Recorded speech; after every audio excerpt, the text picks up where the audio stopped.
Multi 21, c'est. Yeah, Multi 21.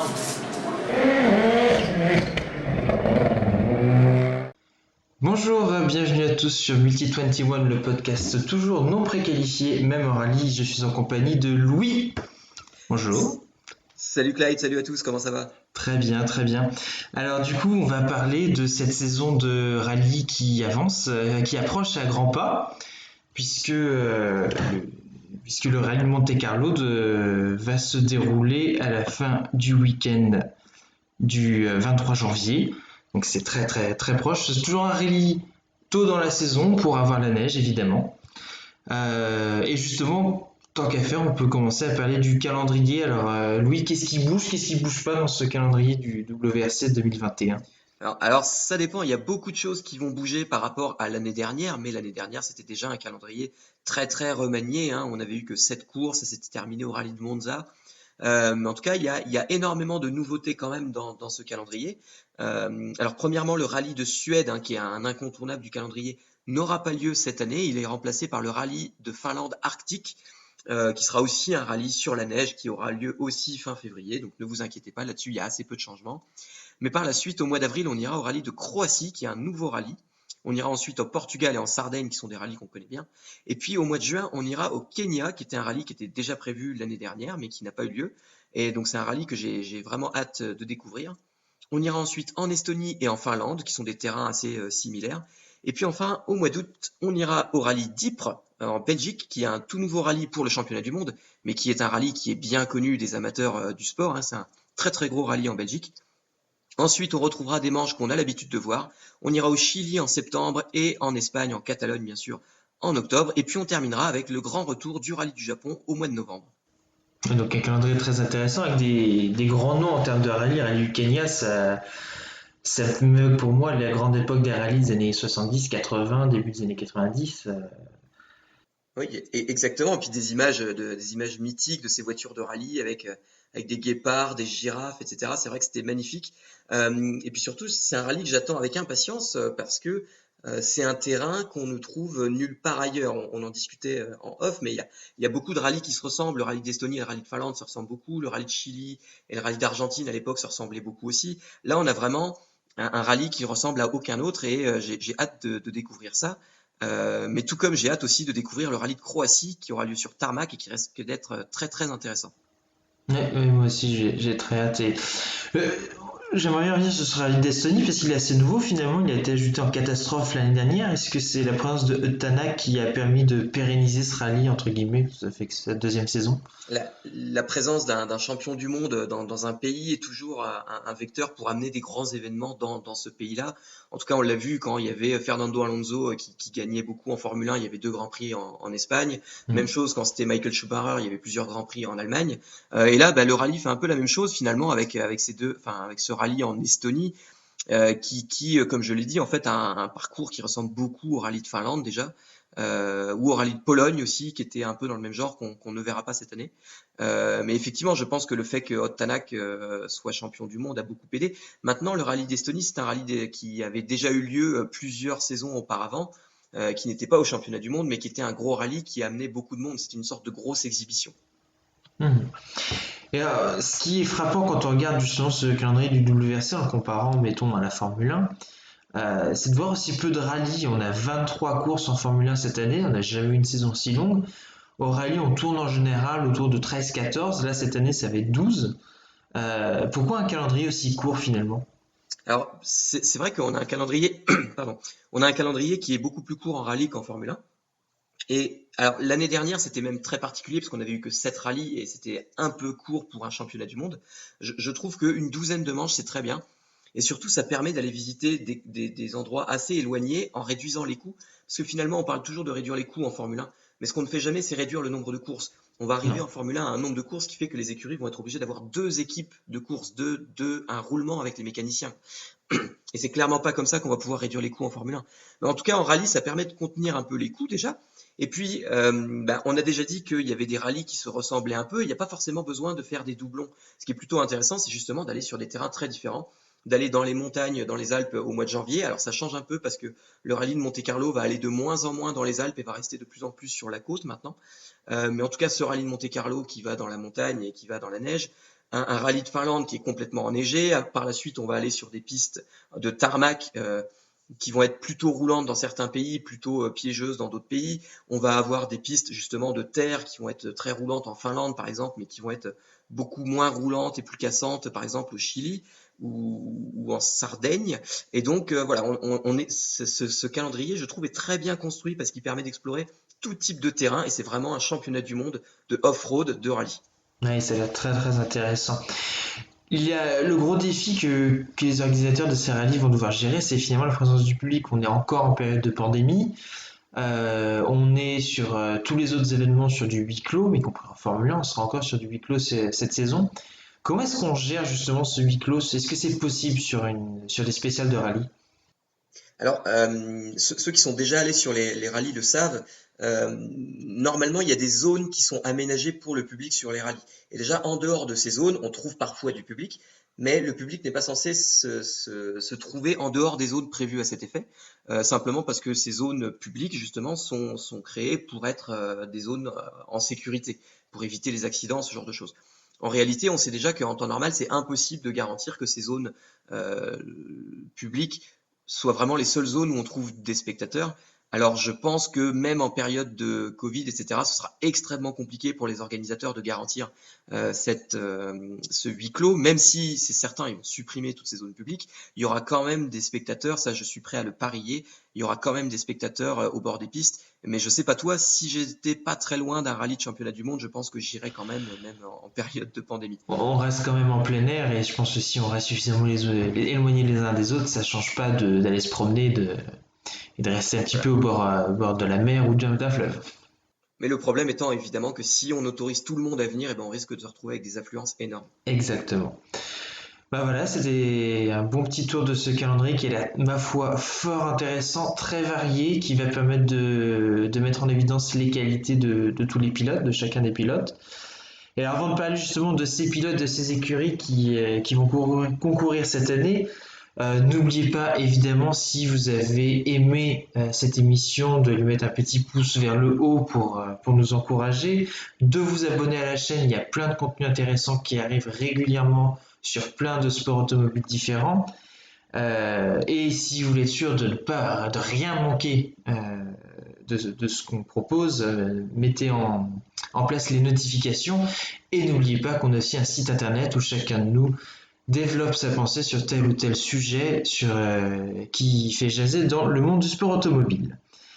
Donc justement, ces engagés, ce qui est assez frappant toujours en rallye, c'est qu'on a, surtout dans la catégorie supérieure, le WRC, on a très peu d'équipes. L'année d'avant, en 2019, on avait 4 équipes, 4 constructeurs. Aujourd'hui, on n'en a que 3, dont un qui n'est pas forcément en forme. Ça, c'est spécial, c'est particulier au rallye. Oui, et effectivement, en réalité, il n'y a que deux usines qui sont réellement engagées en WRC, c'est Hyundai et Toyota. Ford est présent via la structure privée M-Sport, mais qui est vraiment une petite structure comparée aux deux autres. Et d'ailleurs, j'en profite pour saluer le travail Ah exceptionnel oui, de Malcolm Wilson, qui dirige cette équipe de manière incroyable. Et c'est vraiment, enfin, je suis toujours impressionné de voir ce qu'ils réussissent à faire. c'est un grand Mais monsieur. c'est vrai que c'est un très grand monsieur du sport, mais c'est vrai que c'est de plus en plus difficile pour lui, notamment l'année prochaine avec ces nouvelles règles, notamment ces nouveaux moteurs qui arrivent, ces moteurs hybrides, qui vont être extrêmement compliqués à développer pour une écurie privée. En tout cas, M-Sport est présent cette année avec Teemu Suninen et Gus Greensmith. Adrien Fourmeau a aussi été annoncé pour quelques rallyes probablement dans la saison. En tout cas, c'est une équipe. Alors, je crois qu'il n'y a que Gus Greensmith qui va effectuer toute la saison, simplement parce qu'on manque de budget chez M-Sport pour faire tourner 3 voitures à plein temps. Je ne sais pas ce que tu en penses. C'est un peu dommage de ne pas voir Teemu Suninen sur toute la saison parce qu'il commence à monter en puissance.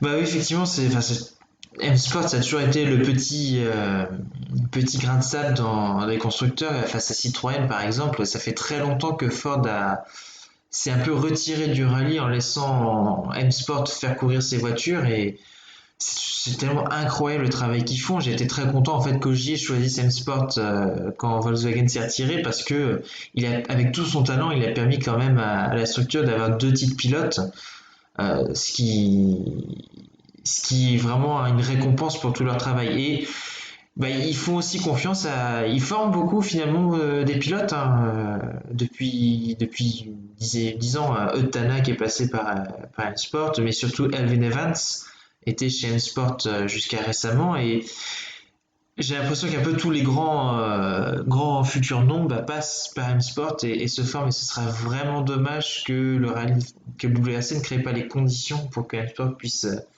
continuer ce travail-là.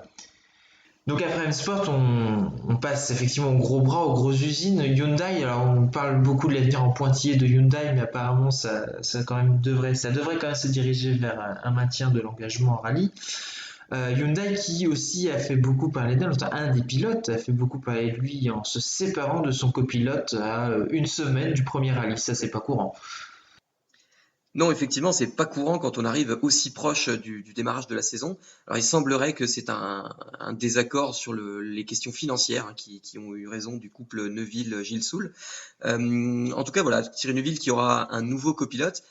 Alors, je ne sais pas ce que tu en penses, mais pour moi, Thierry Neuville, ça sent un peu la fin de règne chez Hyundai, parce qu'il y a Ott Tanak qui est déjà Ouais. arrivé l'année dernière et qui a fait une très bonne saison déjà pour cette saison où il découvrait l'équipe et la voiture.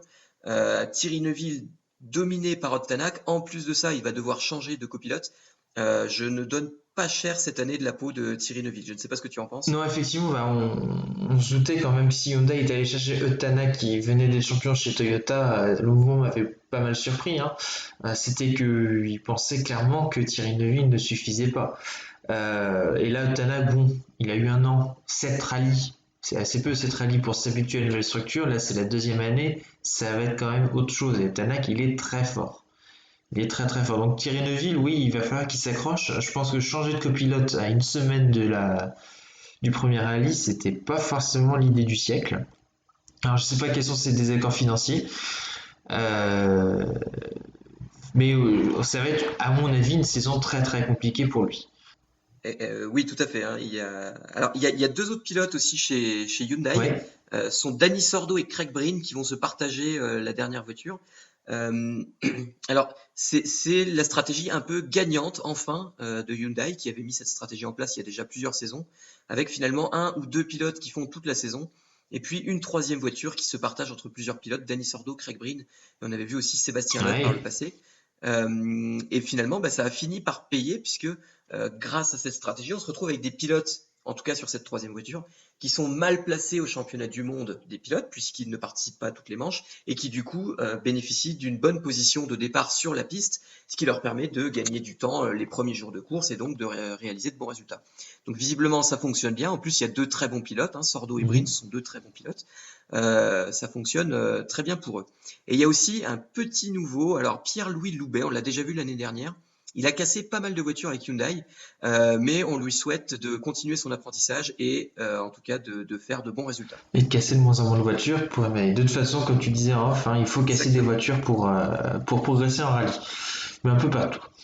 Et on finit, alors l'écurie qui n'était pas championne du monde des constructeurs, hein, c'était bien Hyundai qui était champion du monde des constructeurs, ce qui montre bien justement quand même la qualité des voitures sud-coréennes et des choix d'équipage et des choix stratégiques de l'équipe. Mais quand même, un peu l'épouvantail, ça reste Toyota, qui non seulement peut compter sur son champion du monde, qui est maintenant champion du monde avec Toyota, qui l'a au moins pour une saison supplémentaire, mais est-ce qu'il pourrait avoir envie de plus? On ne sait jamais. Sébastien Ogier, mais aussi un pilote qui lui a cassé pas mal de voitures chez M-Sport avant de faire le mouvement chez Toyota et qui s'est révélé très coriace au point qu'il a failli lui-même devenir champion du monde. Je parle évidemment du gallois Elvin Evans. Oui, effectivement, on avait parlé de Neuville et de Tanak, hein, qui sont deux excellents pilotes chez Hyundai. Et ben chez Toyota, on a Ogier et Evans. Alors Ogier, on a senti l'année dernière qu'il arrivait quand même en fin de carrière. Il a peut-être manqué un peu de vitesse. En tout cas, il a été champion du monde à l'expérience. Ouais. Elfyn Evans, qui a probablement un peu craqué sous la pression l'année dernière.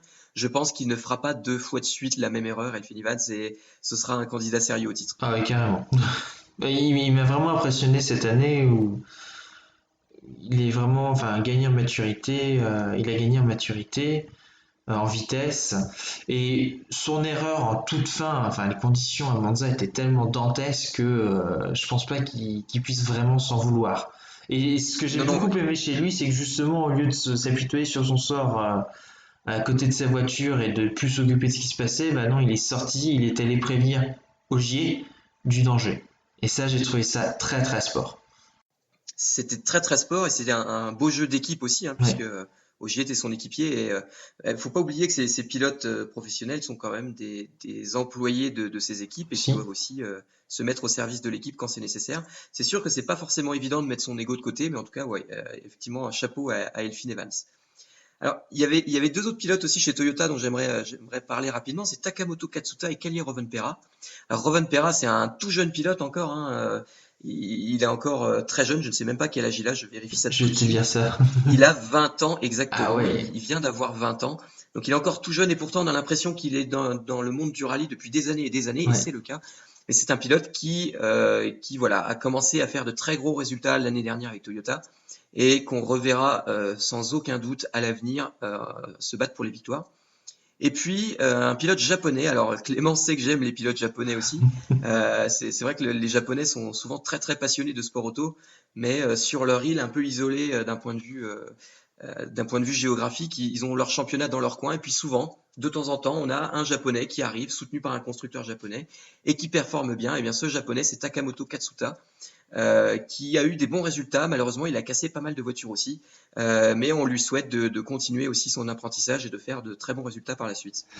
Alors tout ça, c'était le WRC, c'est la catégorie reine, les voitures les plus puissantes, les plus spectaculaires. Depuis 2017, on a aussi des éléments aérodynamiques, alors, qui ont fait jaser, sur lesquels tout le monde n'est pas forcément d'accord. Mais on a aussi d'autres catégories en rallye avec d'autres voitures, une autre réglementation, la R5, plus simple. Clément, si je me souviens, on a fait un article assez intéressant sur le site. Allez courir tout de suite le lire dès que le podcast est fini. Et donc, je voudrais te laisser présenter cette catégorie WRC2, pardon, Rallye 2, et ses voitures R5.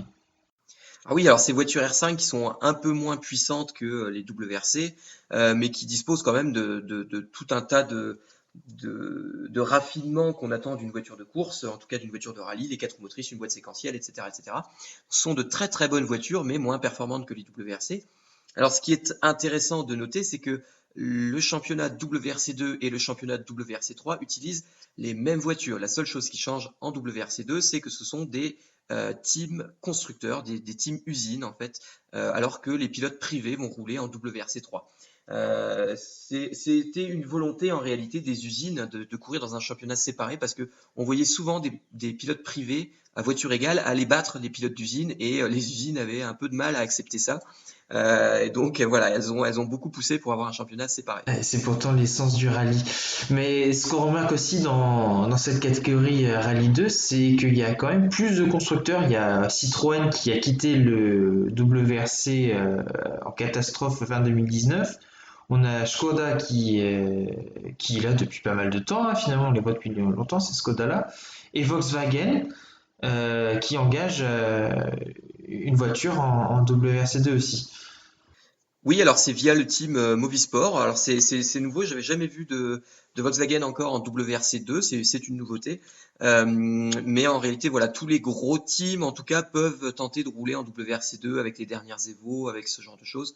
On se retrouve aussi avec le team Skoda qui n'existe plus en tant que tel, mais qui est désormais le team Toksport. Voilà, il y a différents teams, mais effectivement, c'est intéressant de voir qu'il y a plusieurs voitures.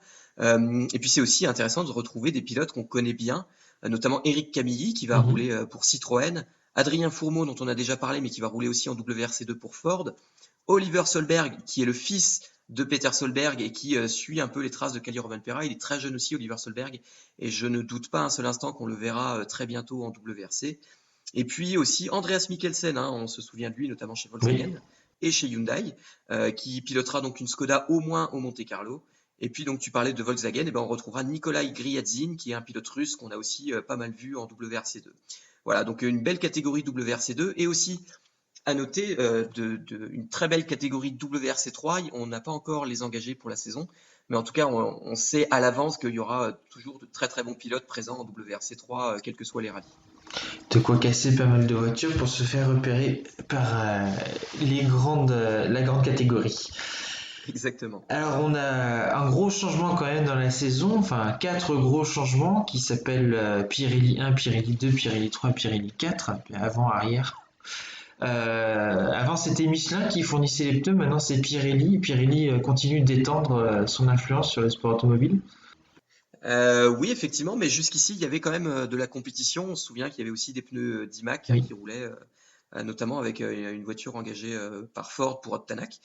Mais effectivement, l'uniformisation des manufacturiers de pneus continue et bien gagne cette année le rallye. Alors, on peut s'en réjouir comme on peut trouver ça dommage qu'il n'y ait plus de compétition entre les manufacturiers. En tout cas, ça assurera que tout le monde aura la même monte pneumatique et donc les mêmes chances au départ d'un rallye. Maintenant, effectivement, je parlais des pneus d'IMAC. Tu te souviens aussi bien que moi que ces pneus d'IMAC fonctionnaient moins bien que les pneus Michelin sur la plupart des rallyes, mais sur un rallye ou deux, ils fonctionnaient incroyablement bien et ça permettait de voir des pilotes qu'on ne voyait pas forcément autrement. Mm. Donc voilà, il y a du pour et il y a du contre aussi. Ah, toujours, toujours. Et en termes de réglementation, là, ce sera pas tout à fait pour cette année, ce sera pour l'année prochaine. On s'attend, tu en as déjà un petit peu parlé, à une révolution et le WRC sera le dernier gros championnat de la FIA à faire cette révolution-là, à passer à l'électrique, à l'électrification en tout cas, puisqu'on attend des moteurs hybrides l'année prochaine. Alors on n'a pas forcément beaucoup de détails, tu me disais tout à l'heure qu'ils attendaient quand même pas mal de chevaux. Oui, apparemment, alors sur certains chiffres qui circulaient, on attendait jusqu'à 500 chevaux sur le moteur thermique, ce qui me semblait assez incroyable. En tout cas, l'hybridation va aussi permettre d'économiser un peu de carburant, Mm. de permettre de rouler avec de l'électrique sur des boucles qui sont quand même assez longues en rallye, parce que faut voir qu'en rallye, il n'y a pas seulement que la spéciale chronométrie, il y a aussi tout le parcours routier qui amène les concurrents du parc fermé et de l'assistance, qui est en général en ville, jusque dans les spéciales qui sont un peu plus loin. Et donc, bah, tout ça, il faut le faire, il faut une certaine autonomie et l'hybride va permettre ça. C'est pas encore possible en électrique, mais l'hybride va le permettre et je sais pas ce que tu en penses, mais là encore, il y a probablement du bon dans le sens où on va vers des énergies un peu plus vertes et finalement, Mhm. on peut que s'en réjouir. Et d'un autre côté, il y a aussi du moins bon dans le sens où on le disait, mais ce sera peut-être plus compliqué pour M-Sport. Donc, je sais pas trop ce que tu penses de ça. Est-ce que tu penses que c'est une bonne ou une mauvaise idée? Bah, sur le papier, je pense que c'est une bonne idée. C'est peut-être même plus intéressant que la Formule 1. Dans le sens où la Formule 1, je pense qu'on devrait quand même toujours être à la recherche de moteurs très performants et quelle que soit finalement l'énergie, et de diversifier éventuellement les modes de fonctionnement du moteur. Mais pour le rallye, je pense que justement avoir une technologie hybride qu'on retrouve déjà sur les voitures de route, qui permettrait de pousser un petit peu cette technologie un petit peu plus loin, c'est une bonne chose. Après, oui, ce qui me fait peur, c'est toujours le prix. On a déjà peu de constructeurs en WRC. J'espère que les coûts vont être maîtrisés, vont être contrôlés, ce qui permettrait de ne pas faire couler M-Sport, quoi. Ce serait dommage de se retrouver avec Hyundai et Toyota jusqu'à ce que l'un des deux décide d'arrêter et que finalement on n'ait plus personne. Exactement, et c'est aussi ce qu'on disait avec Clément dans l'article qui est sur le site multi21.fr. C'est que le risque à terme, c'est d'avoir un championnat qui va exploser en plein vol, où il n'y aura simplement plus de constructeurs engagés au plus haut niveau. Mais à ce compte-là, il faudrait probablement que le R5, la catégorie Rallye 2, devienne la top catégorie en rallye. Certes, ça irait moins vite, mais il y aurait beaucoup, beaucoup plus de constructeurs engagés, et surtout, les privés auraient une chance de se battre contre les meilleurs, et finalement, c'est tout ce qu'on aime en rallye. Et c'est, voilà. Oui. Voilà, écoute Clyde, on arrive presque à la fin de cette vidéo, mais je te propose maintenant de te mouiller un peu. Ouais. Donne-nous ton pronostic pour le championnat du monde de 2021. Qui sera champion du monde? Hyundai, Toyota, Tanak, Neuville, Ogier, Evans ou peut-être même quelqu'un d'autre? On t'écoute. Bah, comme je disais, Tana qui va évidemment être beaucoup plus à l'aise. Je le vois bien remporter encore une fois, vraiment dominer nos villes encore une fois sur Hyundai. On a des équipages de grande qualité. Donc Hyundai a vraiment ses chances. Par contre, je pense que Toyota travaille énormément, a vraiment beaucoup travaillé sur sa voiture. Sébastien Ogier, oui, alors il avait peut-être un peu moins de vitesse que les années précédentes, mais il faut aussi qu'il s'habitue à un nouvel environnement. Il a beaucoup changé ces dernières années. Donc je pense qu'il va peut-être être encore un peu plus fort, un peu plus constant.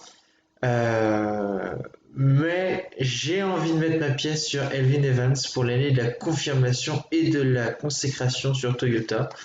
Bon, je ne cache pas qu'il y a un petit côté chauvin, j'aime beaucoup les pilotes gallois. Euh, Surtout quand ils parlent la langue. Alors là, je suis le compte gallois du rallye de la chaîne en gallois, c'est génial. Je comprends pas tout, mais c'est génial. Donc, à la fois parce que je suis quand même impressionné par la saison qu'il a fait l'année dernière et par un petit peu le chauvinisme mal placé, j'ai envie de mettre la pièce sur Evan Evans. Je pense qu'il a beaucoup appris et qu'il va être très très fort. Et Toyota, à mon avis, va être très fort, tandis que je sens que Tanak a un peu essayé de tenir la baraque chez Hyundai avec l'aide des pilotes qui vont faire la rotation, mais que Neville, je le sens pas, Neville. Oui, effectivement, je te rejoins sur le fait que je sens pas trop Thierry Neuville, qui est déjà justement en perte de vitesse face à Otanak dans sa propre écurie, donc ça risque de jouer mentalement.